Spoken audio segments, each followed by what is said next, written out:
Okay, and how many people do we have on the We have this join? 23, but a couple of them are Okay. note takers, and I can kick out note takers if that is something you would like me to do.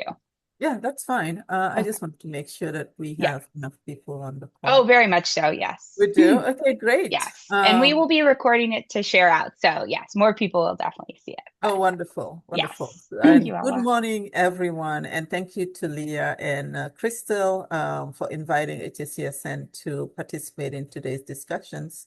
We are definitely committed to supporting the district's maternal health and, maternal and infant health priorities by helping doula providers understand the steps required to join the HSCSN provider network, how to complete the credentialing forms, submit claims appropriately. And so today we will walk through the provider onboarding process, contracting, credentialing requirement, claim submissions, basic and key resources available to support providers through the process. And Kimberly Lee, who's interning with us, has done a fantastic job putting this presentation together in collaboration with the provider relations, claims, and provider contracting team.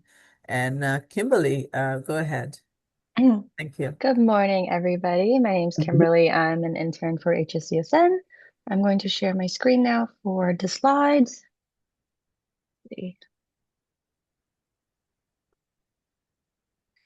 Is it sharing now?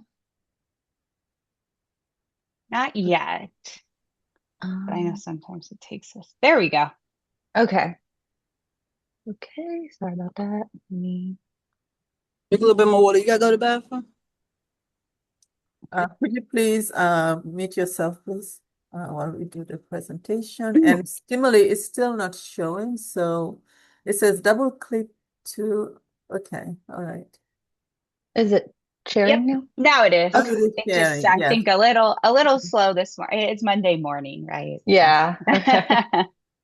All right, so good morning, Wonderful. everyone. Thank you for joining today's Doula Learning in Action Collaborative Provider and Service. Today, I'll walk you through how HSCSN works, what CASIP is, and what you need to know, like as a provider, like from credentialing all the way through claim submission. And my goal today is to make sure that you leave feeling confident about how to work within our network and successfully support our enrollees. So this is our agenda today. So just a quick overview of what I'm going to cover. This session is designed to walk you step by step through our journey as a provider in our network. So let's begin with an overview of HSCSN.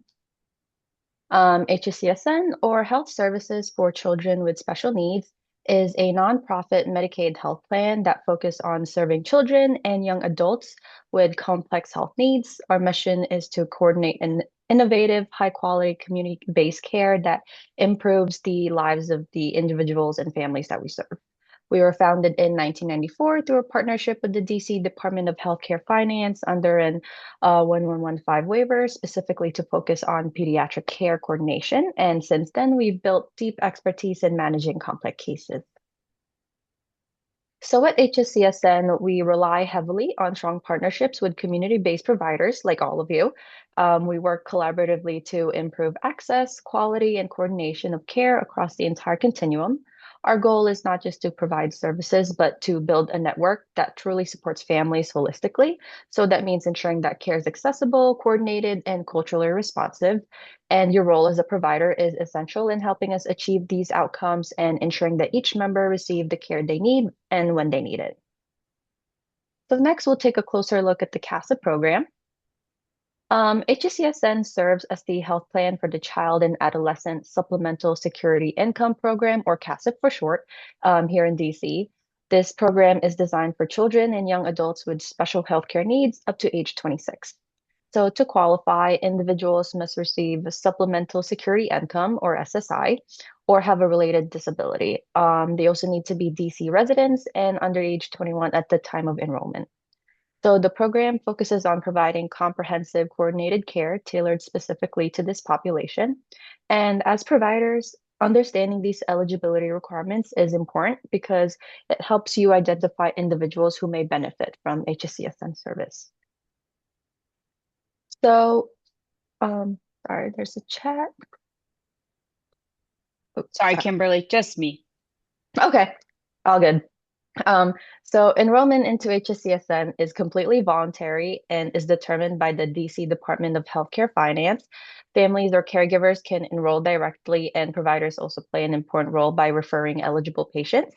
So we provide multiple pathways to enrollment, which includes direct phone contact with our enrollment team and an online referral form as well.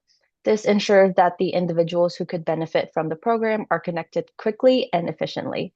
And as a provider, you can help bridge that gap by recognizing eligible individuals and guiding them toward enrollment. So now let's talk about how to join the HSCSN provider network. And we will start with the credentialing process. So HSCSN uses the CAQH, or Council for Affordable Quality Healthcare, as a centralized system to streamline credentialing for most providers. This allows you to maintain one profile that multiple health plans can access, which reduces duplications and administrative burden.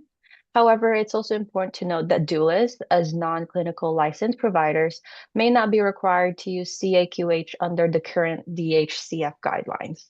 So our credentialing process follows NCQA standards, which ensures quality and consistency, and providers are re-credentialed every 3 years.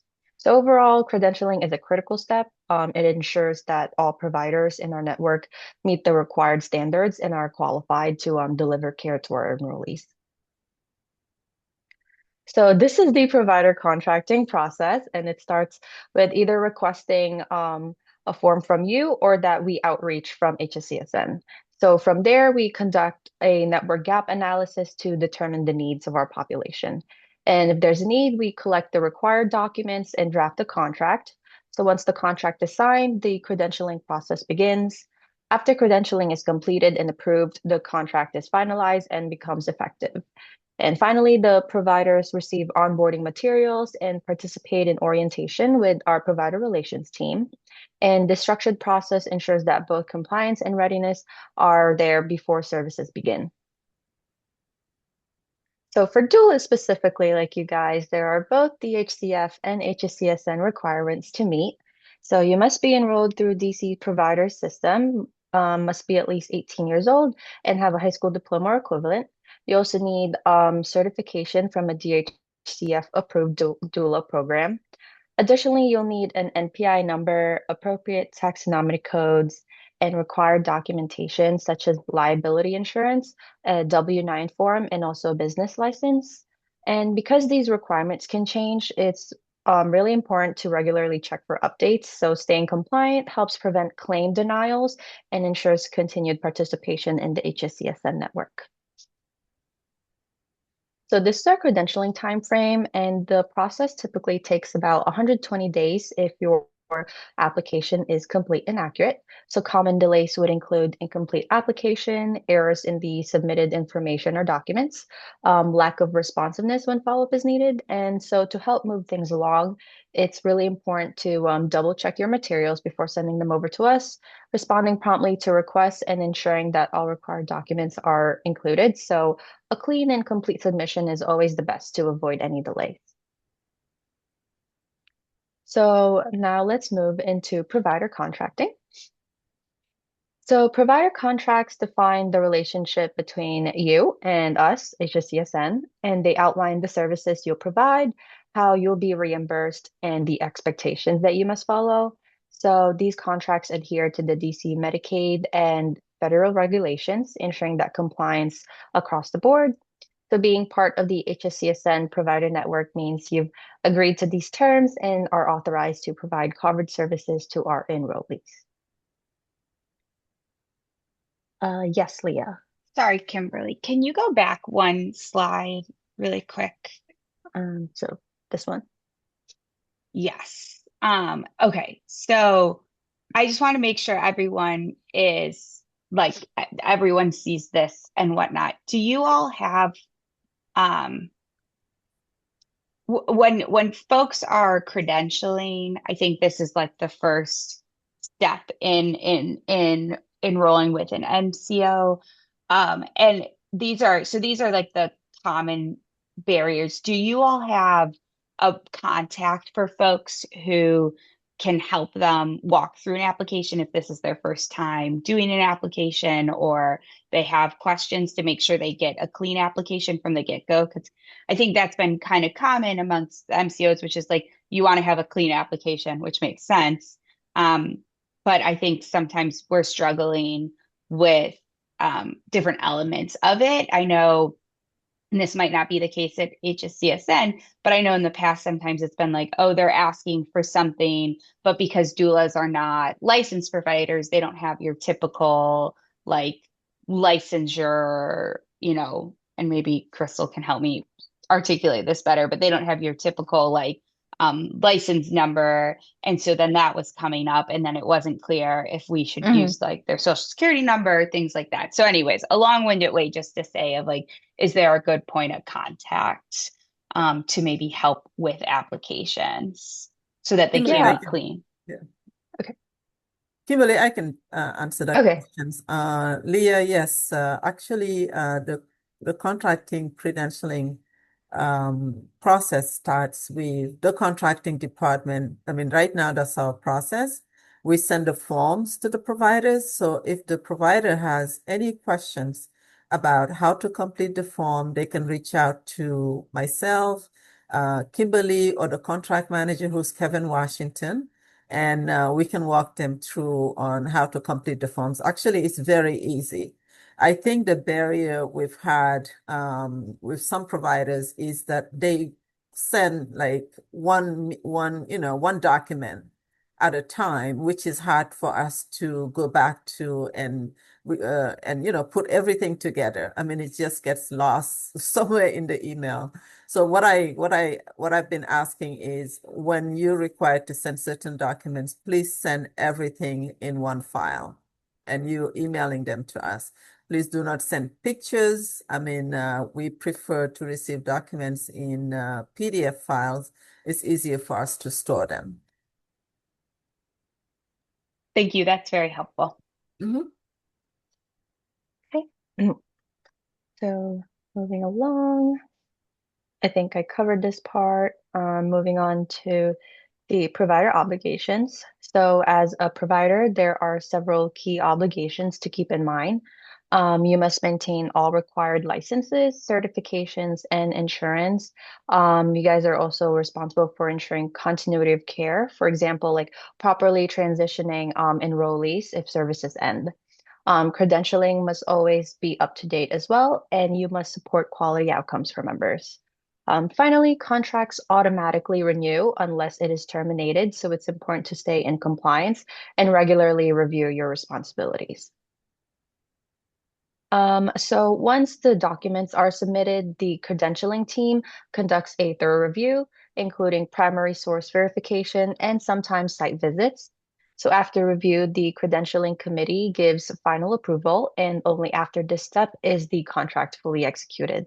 So this ensures that all providers meet HSCSN's quality and compliance standards before delivering care.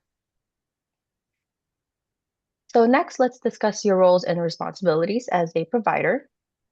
Providers must follow both their contract and the HSCSN provider manual. So all staff delivering care must be credentialed before interacting with our members. You're also required to comply with DHCF guidelines and stay updated on policy changes, including transmittals and bulletins. So staying informed is critical. It ensures compliance, prevents payment issues, and supports high quality care delivery. And now we will walk through claim submission. So before delivering services, you must verify member eligibility. It's important to remember that eligibility alone does not guarantee payment. These services must also be covered and authorized. If eligibility isn't verified, claims may be denied. So this step is very essential to protecting both your time and also reimbursement. Claims must be submitted using a CMS 1500 form or electronically through Optum. While we encourage submitting within 90 days, the absolute deadline is 365 days from the date of service. And after that, claims are not reimbursable anymore. Claims are processed within 30 days, and if needed, appeals must be filed within 90 days of the payment submission. Following these timelines is critical for ensuring a timely payment. So providers have the options to enroll in ACH payments through Optum for faster and more reliable reimbursement. If you don't enroll, payments will be issued by paper check along with an explanation of what the payment was. So enrolling in EFT helps reduce delays and provides a more efficient payment process overall. So if a claim is denied or underpaid, you can submit an appeal to us in writing within 90 days. We just ask to include documentation and a clear explanation of why the claim should be reconsidered. And timely and complete appeals really does improve your chances of a resolution. So HSCSN, as part of Medicaid, is the payer of last resort. That means that if the enrollee has other forms of insurance, you should bill that primary insurance first before sending it to HSCSN. Only after the primary payer processes the claim should it be submitted to us, and skipping this step will result in denial. So always verify whether other coverage exists first. Kimberly, can you go back to the previous slide? I just wanted to, is this the one? Okay, here. So for the appeal, it has to be mail, even if you're billing claims electronically.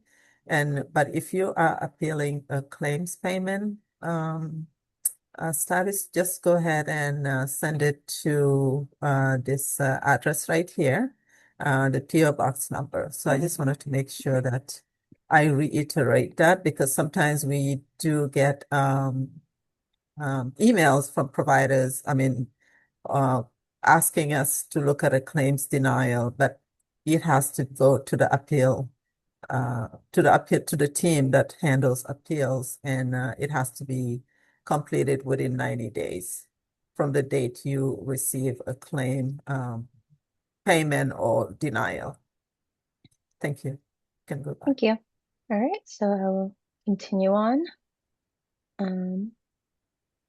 Think. So this is just coordination benefits continued. So after receiving the explanation of benefits from the primary insurer, you must submit it along with your claim to HSCSN. So this documentation shows what was paid or what was denied. So just making sure that each claim includes the correct corresponding EOB, which is a common issue that leads to delays or denials. And this is another step that I also wanted to reiterate on. When we have very few enrollees who have another insurance, meaning that their insurance is primary, and with HSCSN being a Medicaid plan, we are the secondary. So when verifying eligibility, always ensure that you also ask the family or the enrollee, do they have another insurance, or their care managers. Our program is unique, and what makes it unique is that each enrollee has an assigned care manager. So if you're not able to get in touch with the enrollee, or if you have questions that they cannot answer, you can reach out to their care manager directly. So for coordination of benefits, once you verify that the enrollee has another insurance, you must contact that insurance first. Ask them if they require prior authorization, and just follow their process as well. And you must bill that insurance before you can bill HSCSN. And when you bill HSCSN, you need to send us a copy of the explanation of benefits so that we can see if the other health plan paid for the service, or if they if they did not pay for the service, we will process the claims accordingly. Thank you. I think Gina has a question. Yes, thank you. With other plans, in terms of coordination of benefits, I am able, when I go in to check eligibility in the systems they provide, and they all offer different ones. I think you said yours is Optum. I'm able to see if a client has other insurance. Is that something we can see in Optum in this case as well? I'm not certain. I mean, with full I guess, disclosure, but we can go back to the provider relations team. I don't know if Leon is on the call.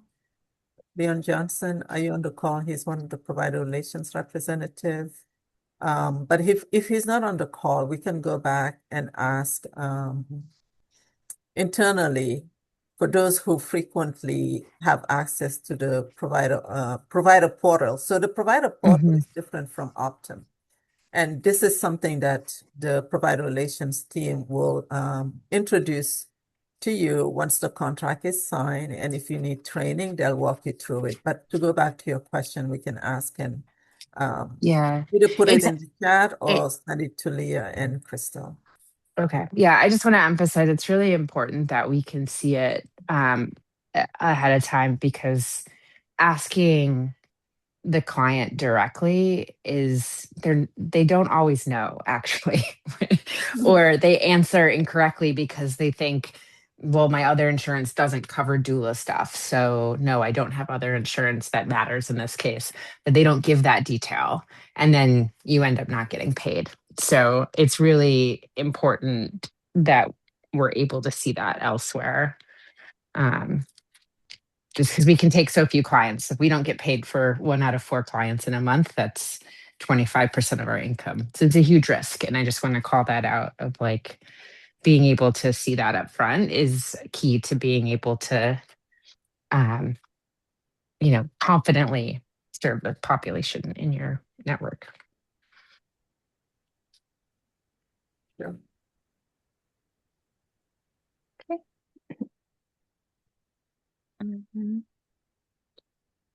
So this talks about the after onboarding, how each provider is assigned a dedicated provider relations representative. So this person is your main point of contact for support, helping with onboarding, answering any questions, and also resolving issues. They play a key role in building strong partnerships and ensuring a smooth provider experience. So provider relations supports performance, monitoring, communication, and training. They help ensure that providers meet quality standards, navigate the billing and reimbursement, and also resolve any administrative issues. So their goal is to support you so you can focus on delivering high quality care to our members. And lastly, if you have any questions after today, here are the key contacts for credentialing, contracting, claims, and also provider relations. And don't hesitate to reach out. Our teams are here to support you throughout your time in the network. And before we wrap up, here are some final highlights. We encourage you to stay connected with HSCSN through our website and social media channels for updates, resources, and announcements. And thank you for your time and participation today. So if there's any other questions or comments, we would take them now.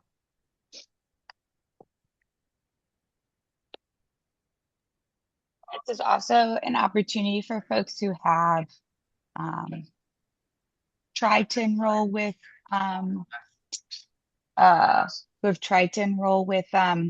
HSCSN and have had difficulty doing so, to ask specific questions, or if folks still have questions.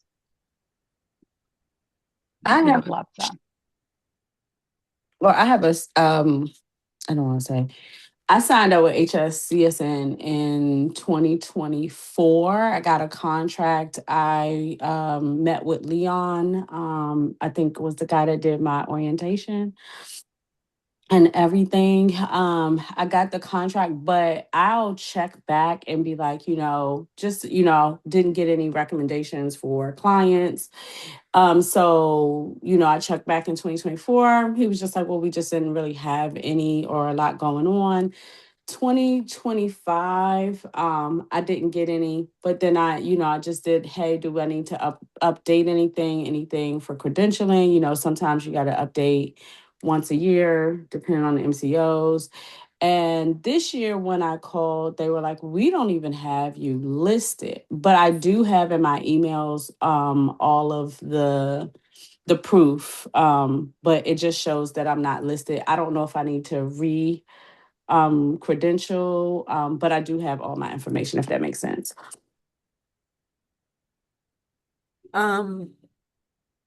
I guess the question is, who did you speak with that says that you were not listed, Courtney? When I call Right.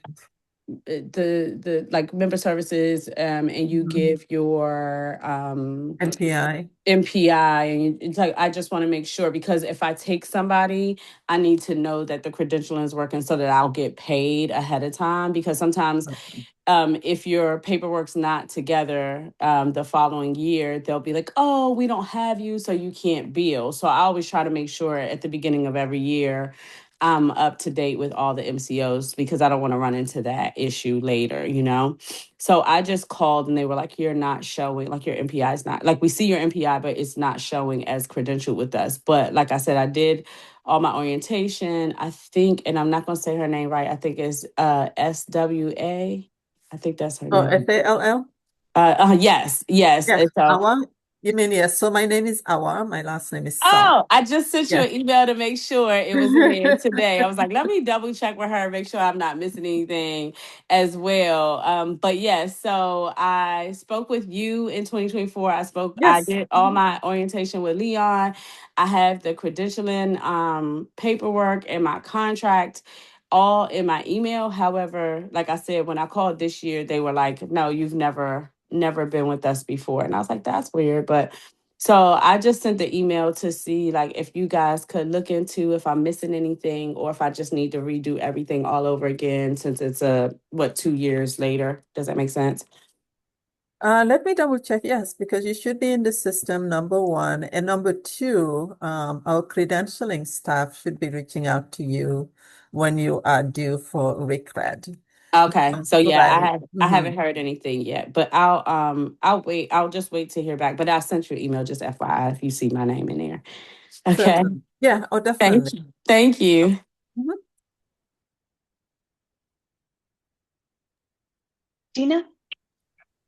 Thanks. Yeah, I think on that topic, I'm curious if you could give us a sense of volume in terms of the number of enrollees that are eligible for doula services every year, not from an eligibility standpoint, but just what is the size of your pregnant population in terms of those seeking doula services?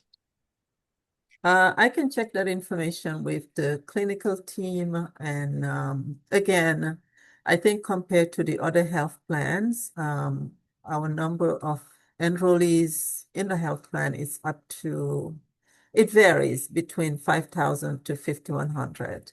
And most of the enrollees are pediatric. However, we do have enrollees, of course, from 14 to 26. So let me check with the clinical team to see how many. I mean, I've had this information before in previous years where providers have asked for it, but let me find out for the last couple of years how many enrollees we had, expecting moms, and currently if they're receiving any doula services. And I will send that information as well.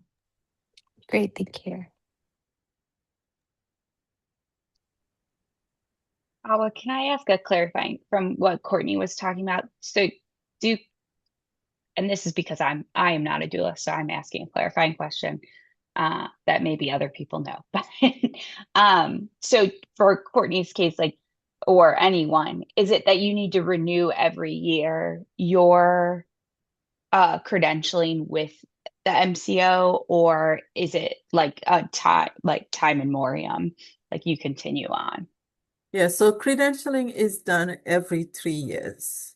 So once you Okay. get credentialed, I mean, someone from the credentialing department, when they see that you are approaching the end date, they will reach out to you. Now, on the contracting side, the contract is evergreen. It means that it stays unless, either HSCSN or the provider terminates the contract. So these are two different things. You have the contracting side and the credentialing side. But yes, so credentialing is every 3 years. Every 3 years, but contracting Like is, re-credentialing, yes. yeah, but contracting is It's forever. evergreen, yes. Perfect. I like that. Evergreen. Okay, Mhm. great. Thank you. You're welcome.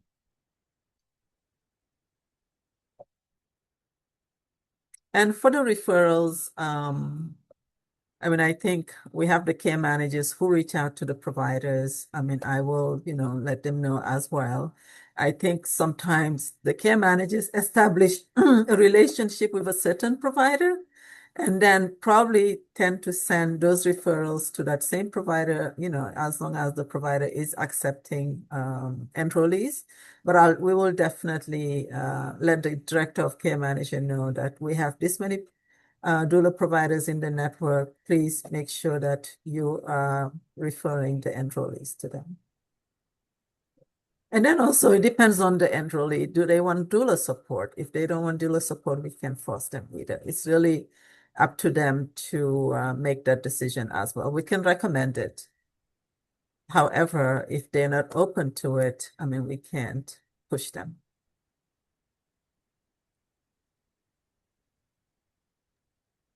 Hi, Great. Awa, Hi, and Crystal. Kimberly. I wanted to thank you both for a very thorough overview of credentialing and billing with HSCSN. And then I do have a question about Optum. Like, what does support look like for any providers having issues with Optum? Is it straight through Optum that those conversations would happen, or is there any support from the HSCSN side? What does that look Yes, it's straight through Optum. And honestly, I mean, since we've engaged them again, Optum is the old Change Healthcare. And of course, we know what happened to Change Healthcare. But I haven't heard any issues with providers not getting support from Optum.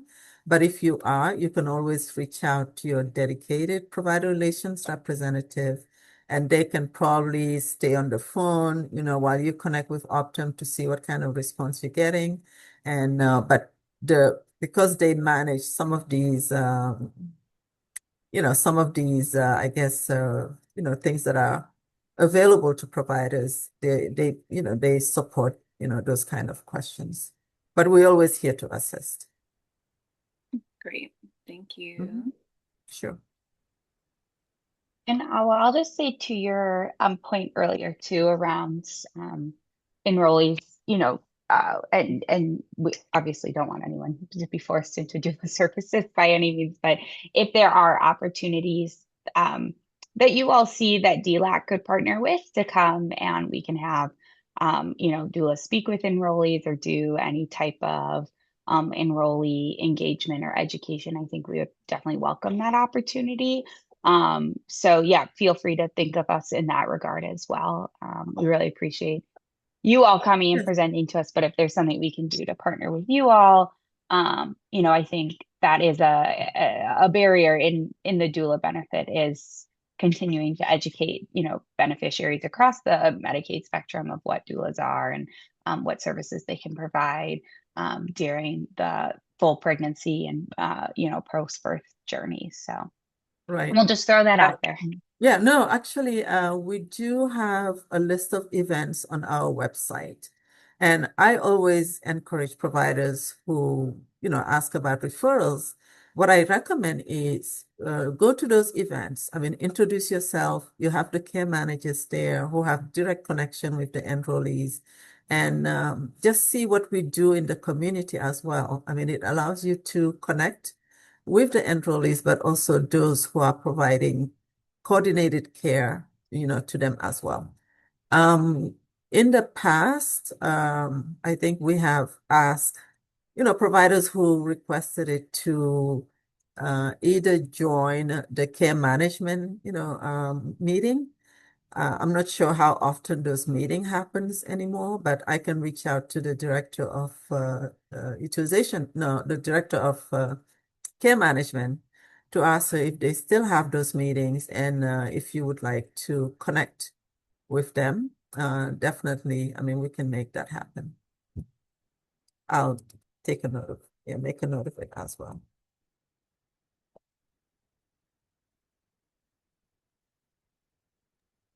Thank you so much. Yeah, and Any I think other? we have a care manager also who's just dedicated to maternal health. I mean, this is something that probably that you want to explore, for the doula providers, connecting with that person as well. I'll get the information and we can share that as well. Yeah, that would be great because I think that would be Mhm. wonderful to connect. if you have a specific maternal health. Mhm. And I just put the HSC events calendar in the chat for folks. Do other folks have questions?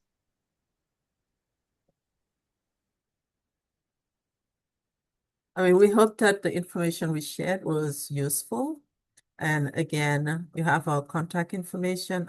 Kimberly will send to Leah and Crystal a copy of the presentations.